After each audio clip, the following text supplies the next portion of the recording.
Irmãos, como o pastor Roberto mencionou, nós estamos hoje diante de um texto extremamente complexo, e não apenas complexo, mas polêmico também. E se você for estudar esse texto, você vai encontrar gente de todos os lados defendendo uma interpretação desse capítulo. E eu vou tentar passar para os irmãos nesta noite aquilo que eu entendi ser a interpretação mais plausível e menos complicada. Não que as outras interpretações desse texto sejam uma heresia, mas há detalhes nele que vão dar uma aplicação prática diferente, dependendo da posição que se defenda. E eu gostaria de iniciar trazendo à igreja um esclarecimento acerca deste texto. O capítulo 7 do livro de Romanos trata da libertação da lei, da forma que podemos ser livres da lei de Deus. Não no sentido de não termos mais a lei como guia para nossas ações, mas no sentido de sermos condenados, acusados e colocados à morte pela lei. Amados, o capítulo 7 da carta aos Romanos trata da libertação da lei. Nos capítulos anteriores, o apóstolo Paulo havia feito várias referências à lei de Moisés, sem se deter muito para explicar o que ele estava falando a respeito da lei. Quais foram algumas coisas que o apóstolo Paulo falou a respeito da lei? Ele disse, por exemplo, que a lei foi dada para calar a boca do homem. Ele disse também que ninguém seria justificado diante de Deus pelas obras da lei. Além disso, ele disse que a lei não salva ninguém, embora ela traga conhecimento do pecado. Paulo disse também que a salvação e a justificação não são pelas obras da lei, e sim mediante a fé em Cristo Jesus. Paulo disse que todas as promessas feitas a Abraão e a sua descendência foram feitas com base na fé e não na lei, que veio 400 anos depois. Ele disse também que a lei, quando veio para aumentar o pecado. E por fim, Paulo diz que o cristão em Cristo não está mais debaixo da lei, mas debaixo da graça. Então, todas essas declarações aparentemente negativas do apóstolo Paulo, meus irmãos, poderiam levantar questões entre os leitores em Roma, particularmente entre os judeus. E nós sabemos que os judeus eram uma quantidade significativa da população de Roma. E muitos desses judeus já até haviam se convertido a Cristo, porém, ainda guardavam resquícios da gloriosa religião que fora dada a eles através de Moisés. Por isso, quando eles ouvem Paulo ensinar estas coisas, eles ficam, de certa forma, alarmados com a pregação de Paulo. E como Paulo pretende ir a Roma para ter o apoio daquela igreja para a sua viagem missionária para a Espanha, ele já antecipa as respostas que ele vai dar para aquele povo quando chegar em Roma. E o capítulo 7, ele começa com a analogia do casamento, onde um homem e uma mulher estão ligados por toda a vida por conta da lei. Mas, se o marido morrer, a mulher está livre para se casar com outro. Porém, a resolução do problema se dá de forma invertida, porque Deus mata a mulher e não o homem. A mulher somos nós e o marido é a lei. Ou seja, Deus, ele não tira a lei, mas nos tira debaixo da lei através da morte. Através da nossa união com Cristo na sua morte. É o que está escrito dos versos 1 ao 4 do capítulo 7. Já nos versos 5 e 6, Paulo fala de dois modos de existência. O primeiro é debaixo da lei. na carne que opera para a morte. E nesse versículo, Paulo descreve a vida do não regenerado. E viver debaixo da lei, não sendo regenerado, não tendo nascido de novo, equivale a provocar a carne, a provocar a nossa natureza pecaminosa. Significa avultar o pecado e conduzir à morte. Em contrapartida a isso, tem a vida no Espírito, debaixo da graça, que produz a vida, que está no verso 6 do capítulo 7. Esses dois versículos, eles já apresentam o plano de Paulo lá na frente. A vida na carne, debaixo da lei, conduz à morte, que é o conteúdo do capítulo 7, e a vida no Espírito, mencionada no versículo 6, que é o conteúdo do capítulo 8. E eu gostaria agora de estar falando à igreja a respeito de dois propósitos da lei. O primeiro deles, o primeiro propósito da lei é revelar o pecado ao homem.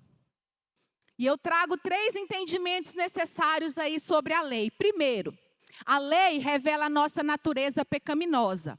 Os versos 7 e 8 nos dizem assim: que diremos, pois? É a lei pecado? De modo nenhum. Mas eu não teria conhecido o pecado senão por intermédio da lei. Pois não teria eu conhecido a cobiça se a lei não dissera não cobiçarás. Mas o pecado, tomando ocasião pelo mandamento, despertou em mim toda sorte de concupiscência. Concupiscência aqui, meus amados, é o mesmo que cobiça. Então, despertou em mim toda sorte de cobiça, porque sem lei está morto o pecado.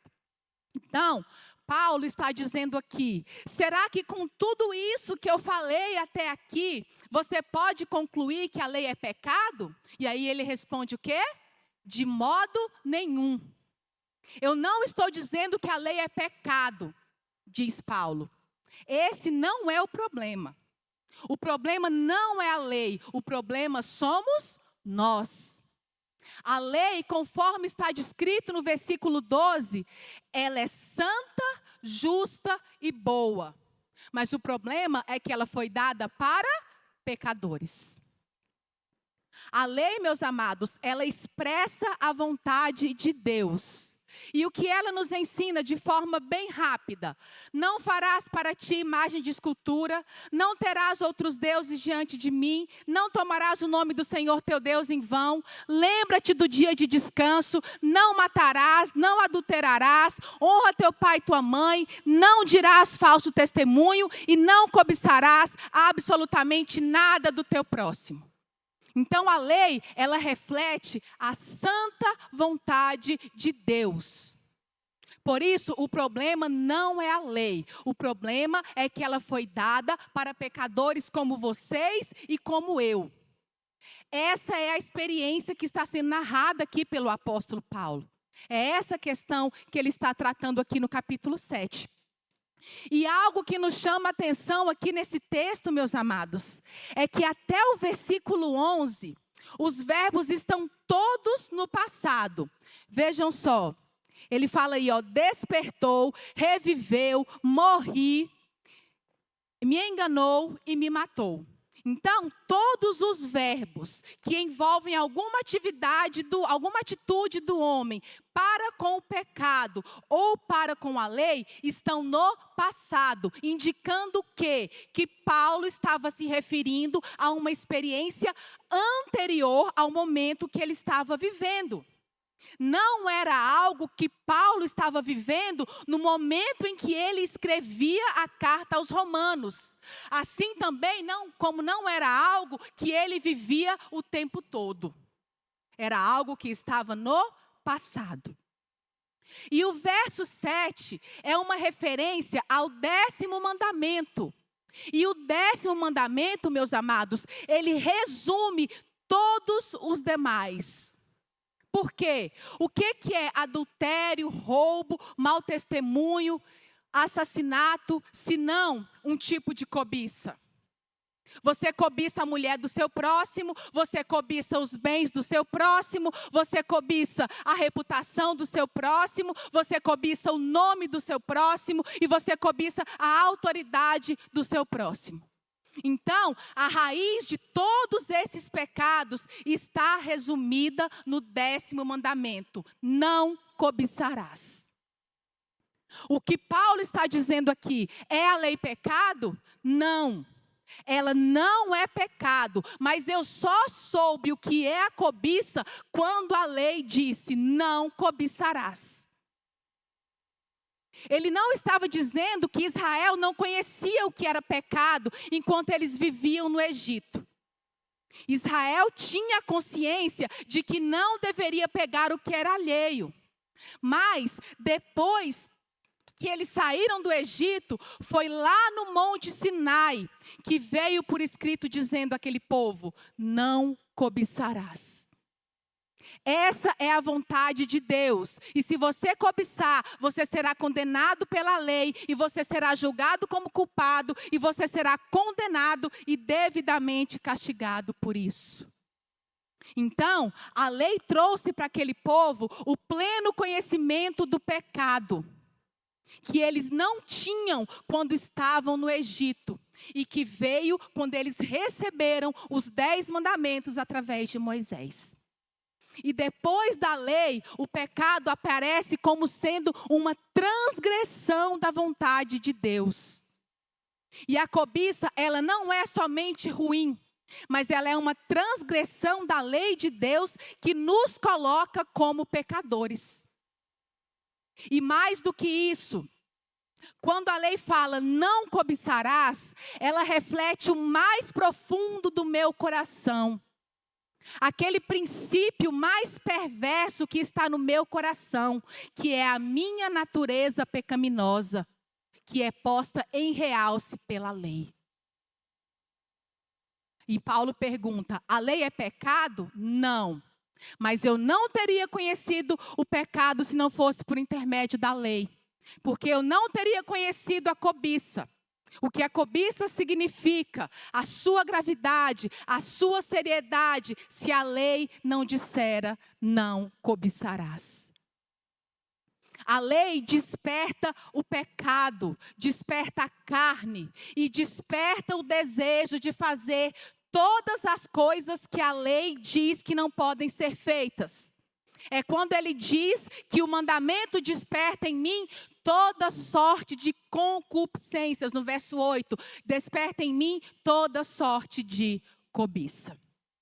Esse é o primeiro entendimento. O segundo entendimento necessário sobre a lei é que o propósito da lei não é apenas revelar e despertar o pecado, mas também condená-lo.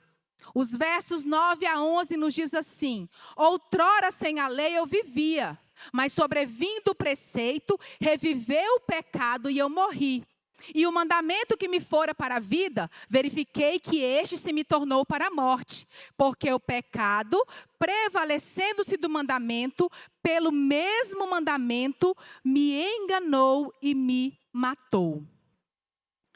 Amados, o verbo vivia aqui não significa existir. E sim, outrora, como não tinha lei, eu estava vivo. É isso que significa, fazendo referência ao tempo de Israel no Egito, quando não tinha a lei de Moisés ainda. Eles moraram lá durante 40 anos sem a lei. Paulo está dizendo: eu achava que estava tudo bem, não tinha lei e eu estava vivo. Mas sobrevindo o preceito, ou seja, sobrevindo a lei, reviveu o pecado e eu morri. Eu que pensava que estava vivo, quando a lei chegou eu morri. Esse foi o efeito da chegada da lei na nação de Israel. A lei é pecado? Não. Mas ela revela, ela traz consciência, ela mostra a sua verdadeira situação diante de Deus. Você pensava que estava vivo, mas agora com a lei, você percebe que você está morto. Porque você não cumpre nenhum dos mandamentos, nenhum deles. E a lei determina a morte de todo transgressor. E não somente isso, no verso 10.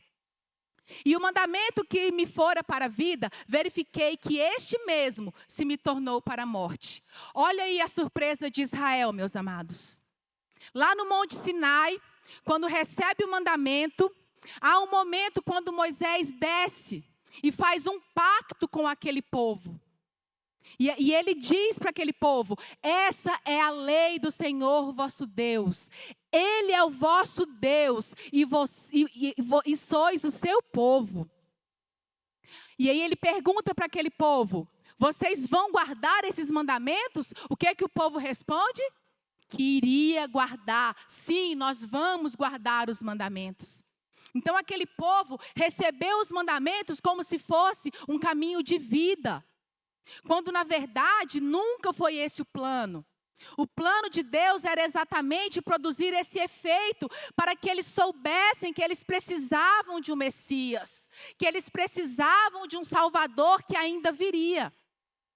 Mas Israel recebeu a lei como se fosse um caminho de vida e estabeleceu um sistema de salvação que consistia em praticar aquelas obras. E não demorou muito, eles descobriram que aquilo não estava funcionando. E já na hora que Moisés desceu com as tábuas da lei, o que Arão e o povo estavam fazendo? Adorando um bezerro de ouro. E o resto da história é uma história de adultério, imoralidade, idolatria, profanação, maledicência, murmuração, rebeldia e por aí vai. Por isso que nenhum deles entrou na terra prometida. Morreram todos no deserto durante os 40 anos. Aquele povo recebeu a lei e achou que era um caminho de vida. E não demorou muito, eles perceberam que na verdade era morte para eles. O terceiro entendimento necessário sobre a lei é que a lei revela o caráter de Deus. O versículo 12. Por conseguinte, a lei é santa e o mandamento santo e justo e bom. Queridos, a lei expressa a santidade de Deus. A lei é santa porque Deus é santo, porque Deus é separado do pecado. A lei dele é a voz dele, expressa a santidade dele. A lei é justa porque Deus não pede nada a nós que seja injusto. Ele não pede nada que seja impossível. Ele não pede nada que vá além dos nossos limites. A lei de Deus promove a justiça entre os homens. A lei de Deus promove a justiça entre os homens e Deus. Por isso, não tem nada errado com a lei. A lei é justa. E a lei é boa porque ela quer o nosso bem. Quando a lei diz, não adulterarás, ela está protegendo a família. Quando ela diz, não matarás, ela está protegendo a vida. Quando ela diz, não dirás falso testemunho, ela está querendo proteger a reputação do meu próximo. Quando ela diz, não cobiçarás, ela está querendo proteger tudo que pertence ao meu próximo, desde a sua esposa até os bens que ele possui. Quando a lei diz, honra o teu pai e a tua mãe, ela está querendo proteger as autoridades. E quando ela diz, não terás outros deuses diante de mim, não farás para ti imagem de escultura, e não tome o meu nome em vão, ela está querendo preservar a verdadeira religião. Por isso, a lei, ela é boa, não tem nada de errado com a lei, o problema somos nós. Esse é o primeiro propósito da lei, revelar o pecado ao homem. O segundo propósito da lei é revelar a malignidade do pecado. Os versos 13 e 14 nos dizem assim: acaso o bom se me tornou em morte? Se referindo à lei. que acabou de ser mencionado no versículo 12. De modo nenhum, pelo contrário, o pecado, para revelar-se como pecado, por meio de uma coisa boa, que é a lei, causou-me a morte, a fim de que pelo mandamento se mostrasse sobremaneira maligno. Porque bem sabemos que a lei é espiritual. Eu, toda a vida, sou carnal, vendido à escravidão do pecado. Amados, a partir do verso 14, os verbos não estão mais no passado. Os verbos estão todos no presente. E esse fato faz com que muitos cristãos entendam esse texto como um conflito que Paulo estava vivendo quando escrevia aos Romanos.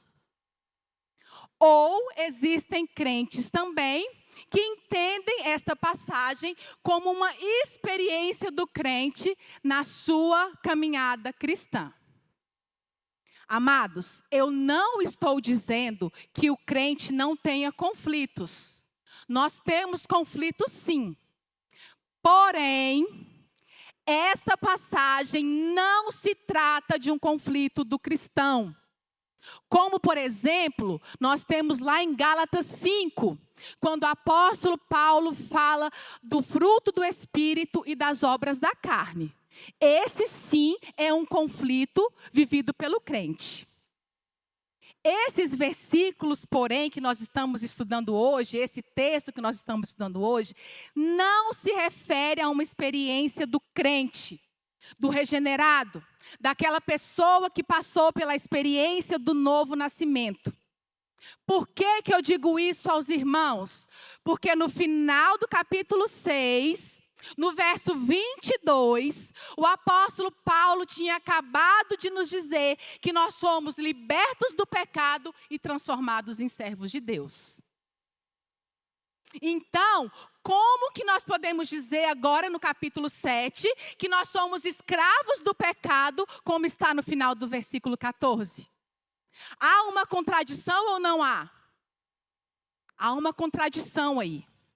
E Paulo reforça isso nos versos 1 e 2 do capítulo 8, quando ele nos diz: agora, pois, já nenhuma condenação há para os que estão em Cristo Jesus, porque a lei do Espírito da vida em Cristo Jesus te livrou do pecado e da morte. Amém, meus irmãos? Por isso, nós fomos libertos, nós fomos transformados em servos de Deus. O que está sendo descrito aqui é a experiência de um judeu, debaixo da lei, esclarecido, que compreende a lei, que gosta da lei, tem prazer na lei de Deus com todas as suas forças, tenta guardar e então ele chega à inevitável conclusão de que não consegue guardar a lei.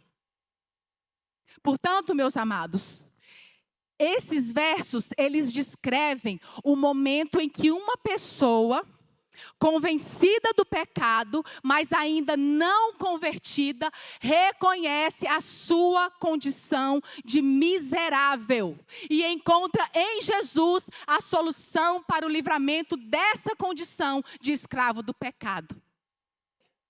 Portanto, o eu aqui usado pelo apóstolo Paulo é o que nós chamamos de eu retórico. Não é um eu autobiográfico. Ele está narrando aqui uma situação que não está sendo vivida por ele naquele momento. Pode até ser a situação dele antes da sua conversão, porém não a sua condição no presente. Amém? Esclarecido até aqui? Amém. A malignidade do pecado, meus amados, ela causa 3 impedimentos na vida do pecador. Primeiro, o impedimento de compreender o seu modo de agir. Os versos 15 e 16 nos dizem assim: porque nem mesmo compreendo o meu próprio modo de agir, pois não faço o que prefiro, e sim o que detesto. Ora, se faço o que não quero, consinto com a lei que é boa. Aqui, o judeu debaixo da lei, ele está dizendo o quê? que ele detesta o mal que a lei condena e que ele preferia fazer o bem que ela manda, mas ele simplesmente não consegue.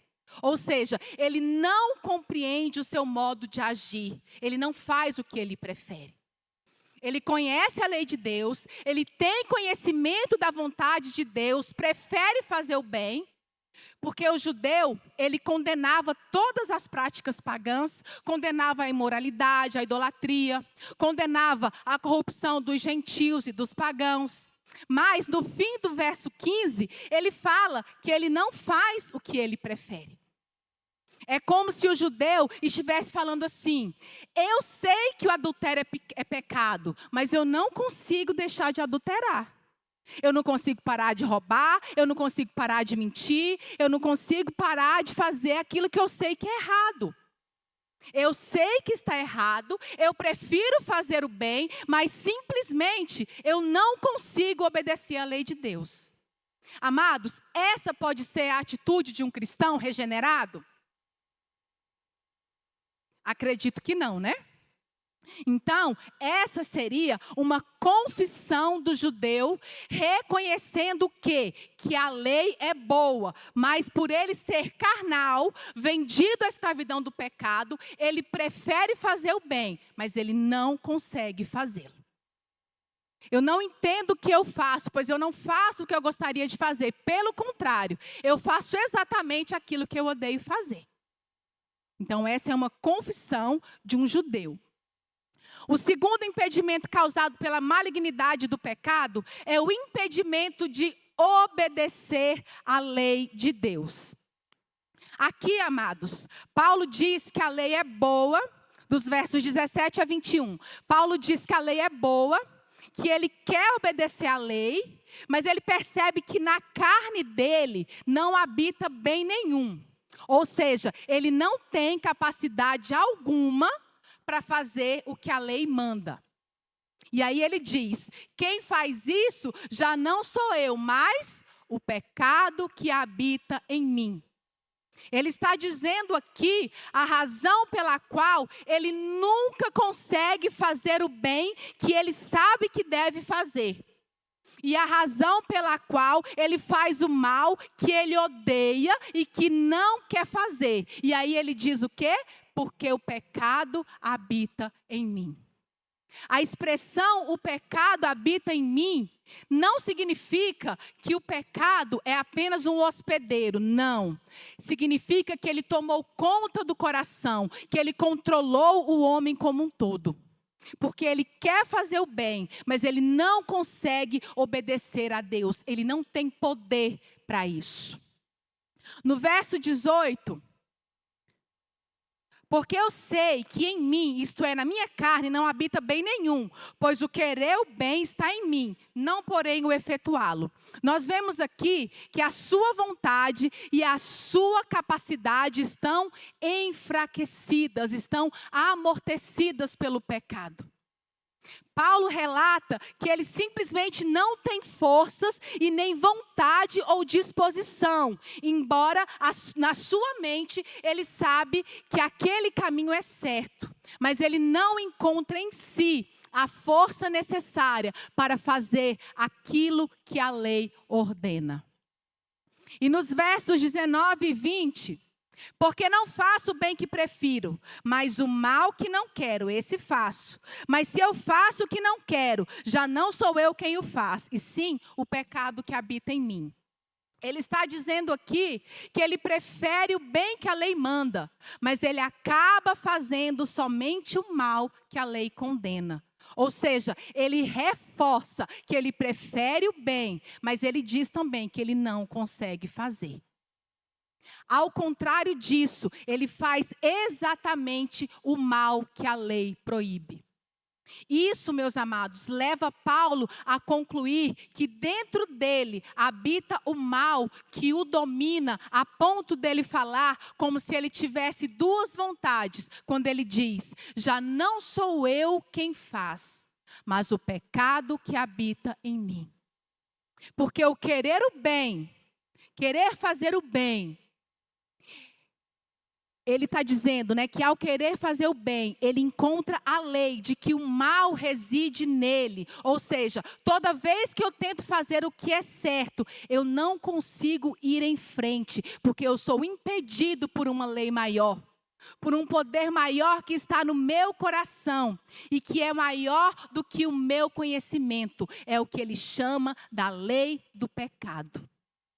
Ele está dizendo que ao querer fazer o bem, encontra a lei de que o mal reside nele. E essa lei, esse poder do mal que reside nele, impede que ele faça o bem e não permite que ele vá adiante na obediência a Deus em fazer o que é certo.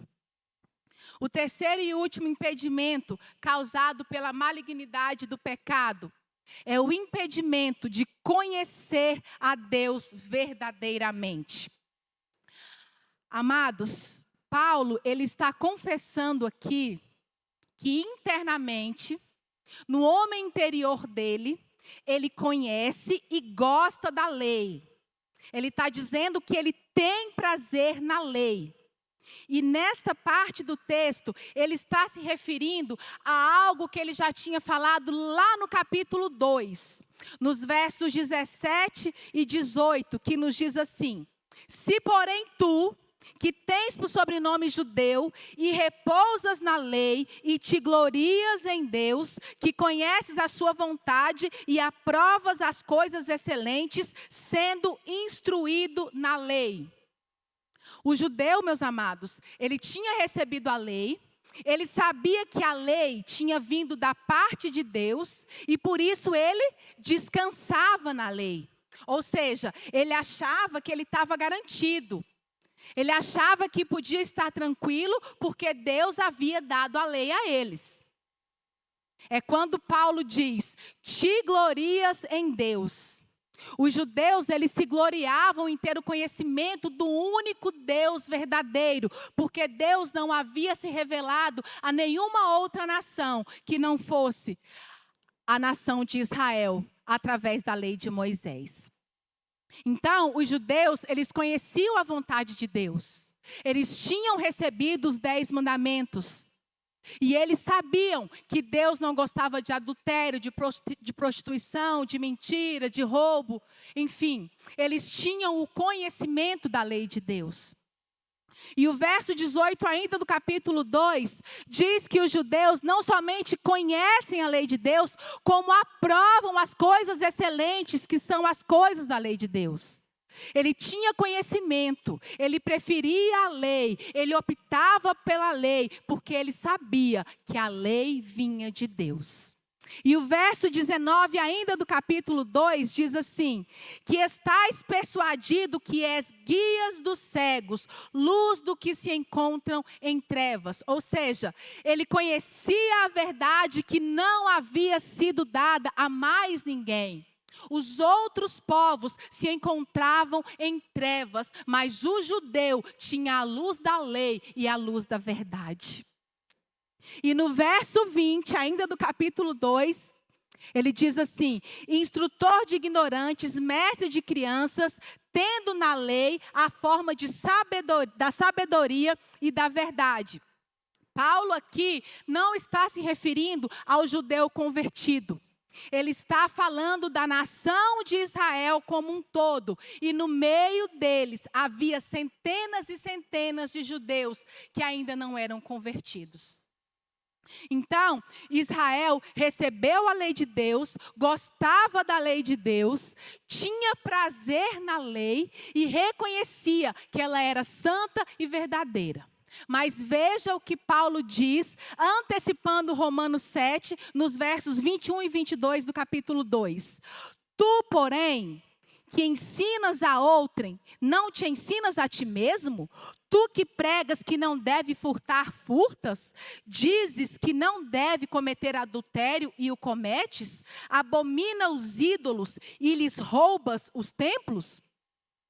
Essa passagem aí, meus amados, é uma antecipação do que Paulo vai descrever mais detalhadamente no texto que nós estamos estudando hoje. É isso que Paulo diz, se voltando para o versículo 22 do capítulo 7, quando ele diz: no tocante ao homem interior, tenho prazer na lei de Deus. Ele está se referindo a isso aqui, que foi dito lá no capítulo 2 de Romanos. Israel podia fazer isso. Um judeu não convertido podia dizer que tinha recebido a lei como se fosse o caminho da salvação, como diz em Romanos 2. Tenho prazer na lei de Deus. Contudo, essa, meus amados, é uma constatação que naquela época eles não fariam, mas que Paulo faz agora que é crente.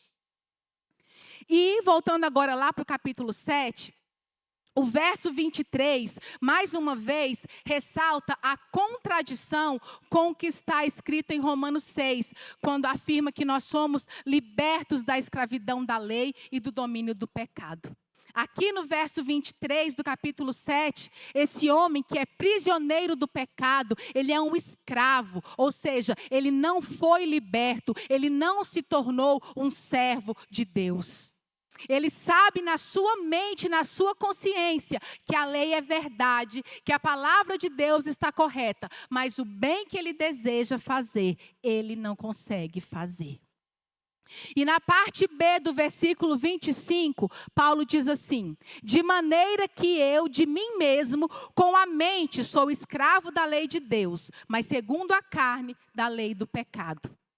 Ele está dizendo aqui: a minha mente está presa na lei de Deus, porque me foi dado esse conhecimento e eu recebi através da lei de Moisés. Eu fui circuncidado, eu faço parte do povo de Deus, eu recebi a aliança, mas eu também sou escravo do pecado. Eu não consigo obedecer essa lei, eu não consigo fazer o que é certo. Em outras palavras, o pecado que me domina me impede de conhecer a Deus verdadeiramente. Me impede de ser liberto do pecado. Amém, meus irmãos? Então, são esses os dois propósitos da lei: revelar a nossa natureza pecaminosa e revelar a malignidade do pecado. Para as nossas considerações finais, eu trago uma verdade muito forte aos irmãos. O capítulo 7 de Romanos é o lugar da Bíblia onde a depravação total do homem é explicada da maneira mais clara.